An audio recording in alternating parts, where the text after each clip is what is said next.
बात हो रही थी, हमारे ओपोजिशन के भाई हमारे पीर साहब भी ने जिक्र किया उसका दहशतगर्दी का और जिरगे का।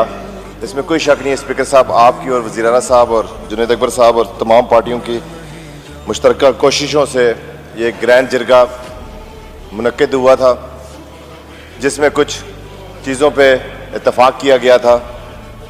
लेकिन हमें बड़ा अफसोस है कि आपके इस जिरगे को वफाकी हुकूमत ने कंसिडर भी नहीं किया। ना आपसे उन्होंने कोई डायलॉग किया, ना उन्होंने आपसे कोई बात की, ना आपको कोई वैल्यू दी। मुझे बड़ा अफसोस होता है, डिस्क्रिमिनेशन की बात की जाती है। स्पीकर साहब, खैबर पख्तूनख्वा फ्रंट लाइन का सूबा है जो दहशतगर्दी का शिकार है और साथ फिर उसके बाद बलूचिस्तान भी है। आप सूबा खैबर पख्तूनख्वा की जो पिक्चर पेश कर रहे हैं हमारे वफाक में, मुझे अफसोस के साथ कहना पड़ता है, एक तो वो अवामी मैंडेट पे नहीं है, फार्म 47 की गवर्नमेंट है और उनके आगे से जो वज़ीर इत्तलात है वो भी फार्म 47 के हैं, क्योंकि उन लोगों को इस चीज़ से कोई फ़र्क नहीं पड़ता कि अवाम और जमहूर क्या कहती है। उससे नहीं फ़र्क पड़ता कि अवाम के हकूक़ क्या कहते हैं। वो लोग अपनी नौकरियां करते हैं क्योंकि वो जैली मैंडेट के ऊपर आके बैठते हैं, जिसकी वजह से वो कभी खैबर पख्तूनख्वा लोगों को बीमारी कहते हैं, कभी इनको टेररिस्ट कहते हैं, कभी उनको जो उनके दिल में आता है वो कहते हैं। वो कहते हैं safe city Khyber Pakhtunkhwa government नहीं बनाती क्योंकि वो दहशतगर्दों को सपोर्ट करती है। कितना बड़ा इल्ज़ाम है इस खैबर पख्तूनख्वा की तमाम जमातों के ऊपर।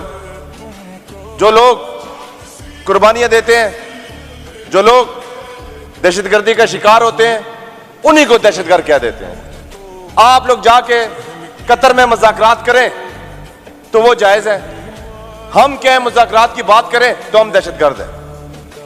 आप लोग हमारे 2250 अरब से ज़ायद की रकम आप लोग हमें न दें और हमें कहें कि आप लोग सेफ सिटी नहीं बना सकते। भाई हमारा तो इंफ्रास्ट्रक्चर सारा डैमेज हुआ है। हमारे तो आपने जो पहले ऑपरेशंस किए हैं, जो पहले कमिटमेंट्स किए हैं, उनमें से कोई कमिटमेंट आप लोगों ने पूरी नहीं की। वो अभी तक आप लोगों के लोग उनको देख रहे हैं। कल हमने खैबर पख्तूनख्वा के हवाले से पीटीआई का बड़ा क्लियर स्टांस है कि जो मुल्क और अवाम के साथ कत्लेआम करते हैं, दहशतगर्दी करते हैं, वो पाकिस्तान के और हमारे दुश्मन है। दहशतगर्दों का ना कोई मजहब होता है, ना उनकी कोई जमात होती है। ये पाकिस्तान तहरीक इंसाफ का क्लियर मैंडेट है, क्लियर उन्होंने किया हुआ है कि उनके साथ हमारा कोई ताल्लुक नहीं है। हम उस चीज को कंडेम करते हैं। कल टांग में हमारे पुलिस के एहलकार शहीद हुए, हमें अब बेहद अफसोस हुआ है। हम यही तो कहते हैं, जो एहलकार शहीद होते हैं वो भी हम हैं, जो ऑपरेशन में बेगुनाह बंदे मारे जाते हैं वो भी हम हैं। हम ही शिकार हैं और हमारी बात आप लोग नहीं सुनते। इसके साथ आप लोगों ने जो फॉर्म 47 का आज आप लोगों को पता चल रहा होगा कि इसका क्या नुकसान होता है। जब हुकूमत अवाम की मर्जी की नहीं होती ना, तो इसी वजह से इस्लामाबाद में भी ये बुलेट प्रूफ गाड़ियों में फिरते हैं। हमारे पास, हम इस अवाम के लिए बुलेट प्रूफ गाड़ियां कहां से लाएं? हम वसाइल इनको कहां से दें? इस मुल्क को क्या आप पाकिस्तान को सिक्योरिटी रिस्क बनाना चाहते हैं? आप लोग कहते हैं यहां पे हमले होते हैं, क्या इस्लामाबाद में हमले नहीं हो रहे? क्या वहां पे G11 की कचहरी में हमला नहीं हुआ? क्या बलूचिस्तान में जो हुकूमत है वो पाकिस्तान तहरीक इंसाफ की है? वहां पे कितने सेफ सिटीज आपने बना लिए हैं? आपने कितने वसाइल का वहां पे चेक किया है?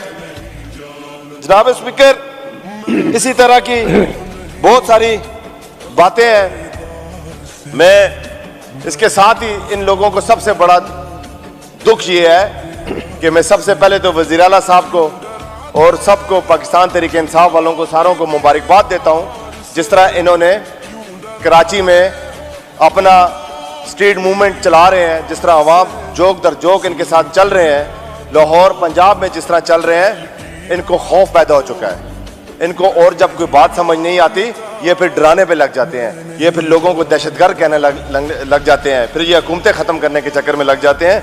लेकिन ये लोग भूल चुके हैं कि जब अवाम निकलती है, जब जमहूर निकलता है, वो कहते हैं ना स्पीकर साहब, खल्के ज़ुबान को नकारा खुदा समझो। ये अवाम ज़बान खल को जी ज़बान खल को नकारा है खुदा समझो।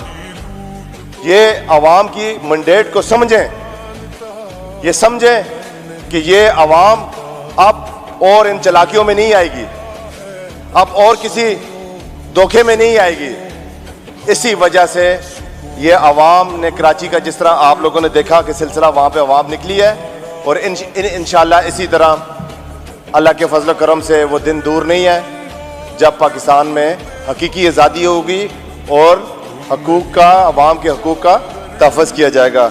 इसके साथ ही स्पीकर साहब आप सबका बहुत शुक्रिया कि आपने मुझे टाइम दिया। अच्छा, मैं इस पे कमेंट कर लूँ ज़रा। निसार बाज़